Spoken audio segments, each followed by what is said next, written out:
Waiting for rates to drop feels logical. It sounds responsible. It sounds patient. It sounds like you're being financially disciplined instead of emotional. And sometimes it is the right move. But other times, waiting for rates costs people far more than it saves them. Not in theory, in real dollars, in missed opportunities, in lost leverage. It's the kind of regret that shows up 2 years later when you look back and realize the window was right there and you watched it close. Today, I want to walk you through how this actually plays out in real life, because most people only look at one number, the interest rate, and ignore everything else that moves with it. Let me tell you what I hear in almost every buyer consultation right now. We're just waiting for rates to come down. That's the belief. That's the plan. And on the surface, it makes complete sense. Rates directly affect your monthly payment. A 1% swing can change your payment by hundreds of dollars a month depending on price point. That's real. That matters. I'm not dismissing it. But here is what that framing misses entirely. When you make a rate decision, you're not just making a rate decision. You're making a market environment decision. And those two things move in opposite directions in ways that most people never see until it's too late. I'm Beatrix Whipple, owner of the Whipple Group, longtime Long Beach resident, realtor, athlete, and sourdough enthusiast. If you want to learn more about Long Beach and what's actually happening in our real estate market, make sure to hit subscribe.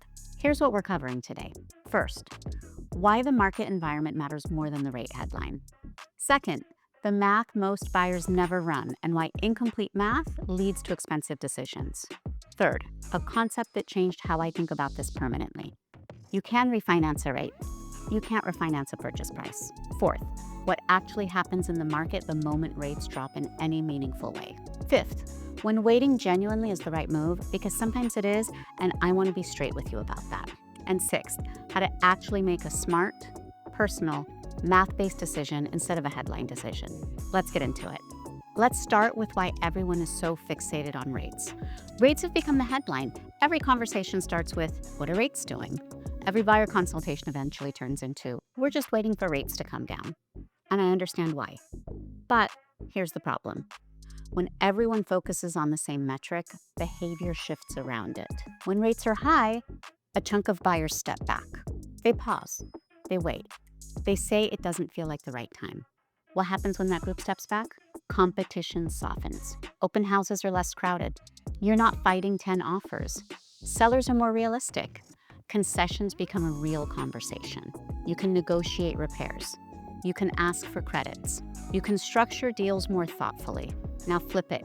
When rates fall meaningfully, even by half a point, in a psychologically important way, buyers flood back in.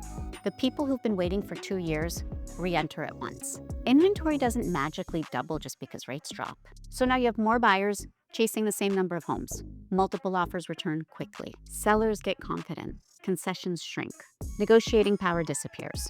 You're not just making a rate decision. You're making a market environment decision. And that part, almost nobody factors in.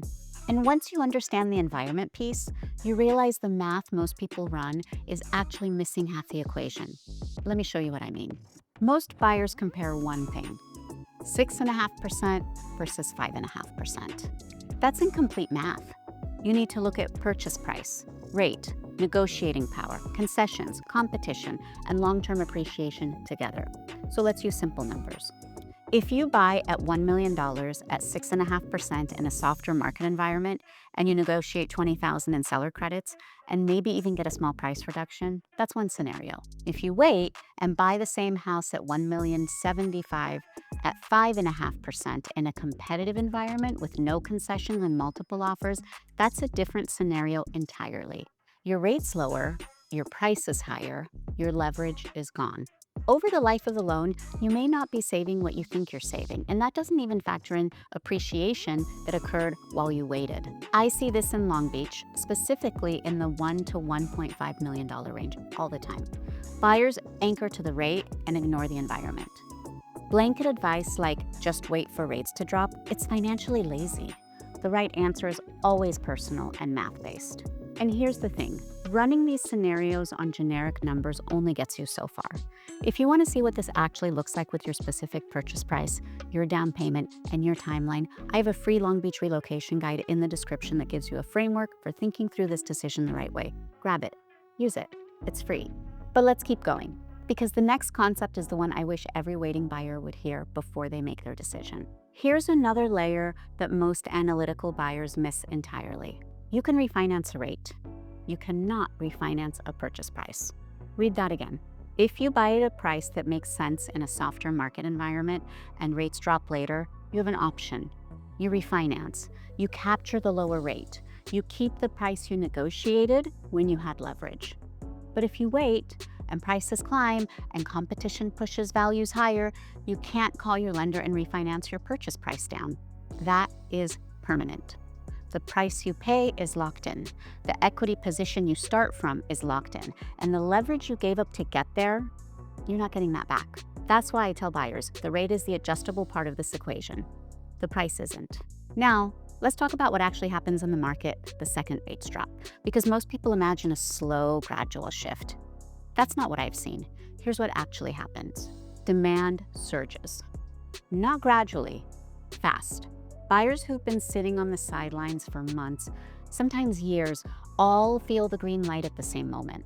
Suddenly, open houses are packed. Offer deadlines come back. Escalation clauses reappear. Sellers stop offering credits. Appraisal gaps become normal again. The market environment shifts from analytical to emotional quickly. And here's the part that's counterintuitive. If you're a cautious, numbers-driven buyer, that environment is actually harder for you to succeed in.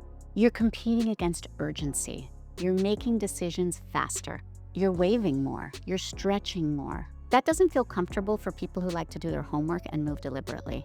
Ironically, the higher rate environment often gives the analytical buyer more control, more time, more leverage, and more room to think. The environment that feels scary is sometimes the environment that actually works in your favor. Now, I want to be straight with you here, because I'm not going to stand here and tell you that waiting is always wrong. Sometimes it is absolutely the right move. Let me tell you when. There are absolutely times when waiting makes sense. If you're repairing credit, if you're aggressively paying down debt, if you're building your down payment to a number that meaningfully changes your position, if your income is unstable, if you're unsure about your timeline, if you might relocate in 2 years. These are legitimate reasons to pause. Real ones. But here's the difference I want you to hold on to. Waiting with a plan is powerful. Waiting without a plan is expensive. There's a big difference between saying, we're waiting 12 months while we increase our savings by $50,000 and raise our credit score by 40 points, and saying, we're just gonna wait and see what happens. One is strategy, one is drift. The difference is intentionality. If you know exactly what you're building toward and you have a timeline attached to it, waiting's a legitimate tool. But if waiting is just the thing you're doing while you hope the market gets easier, that's a different situation entirely. Okay, so if you've made it this far, you're probably the kind of person who wants to actually make a smart decision, not just feel like you're being cautious. So let's talk about how to do that. Before I walk through this, I will say, if you're moving to Long Beach and you're trying to make sense of timing, neighborhoods, and what things actually cost, and how not to make an expensive mistake, the Long Beach relocation guide in the description was built exactly for that situation. It's free, it's in the description, and it'll save you a lot of time trying to piece this together on your own. Now, here's how to actually think through the rate decision the right way. Not a headline decision, not a TikTok decision, a real one. You run scenarios. Scenario 1, buy now at today's rate, negotiate aggressively, see what your true payment looks like. Stress test it. Can you carry this comfortably? What does your reserve position look like after close? Scenario 2, rates drop 1%, but prices rise 5%. Run the math on that. Are you actually ahead? Scenario 3, rates drop, but competition eliminates concessions and drives you into a multiple offer situation. What did you give up to get into contract? Scenario 4, rates stay flat for 2 years. Prices appreciate modestly. How much ground did you lose by waiting? Look at all of it, not just the rate. Because the real cost of waiting is not always visible in the interest rate column. It shows up in price. It shows up in lost leverage. It shows up in missed appreciation. It shows up in bidding wars. It shows up in lifestyle delay. And in markets like Long Beach, supply constraints matter more than people want to admit. We don't have endless land. We don't have endless new construction in established neighborhoods. Coastal premium pricing doesn't reverse just because rates tick up. Demand doesn't disappear. So the question becomes less about where are rates going and more about what makes sense for me given the environment today. If the payment works, if the property is solid, if you plan to hold long term, if you have the reserves, If you're buying something fundamentally sound, waiting purely for a headline number can cost more than it saves. And if rates do drop significantly after you buy, you refinance. You keep the lower price you negotiated in a softer market. You keep the leverage you used. You adjust the rate later. That optionality has value. A rate is movable, a purchase price isn't. Here's where I'll leave you. Long Beach rewards people who come prepared. If you're still in research mode, the free Long Beach relocation guide is in the description. It gives you a real framework for understanding this market before you make any decisions. If you're ready to run your actual numbers, reach out directly. I personally respond. We will look at your specific situation, not just generic advice.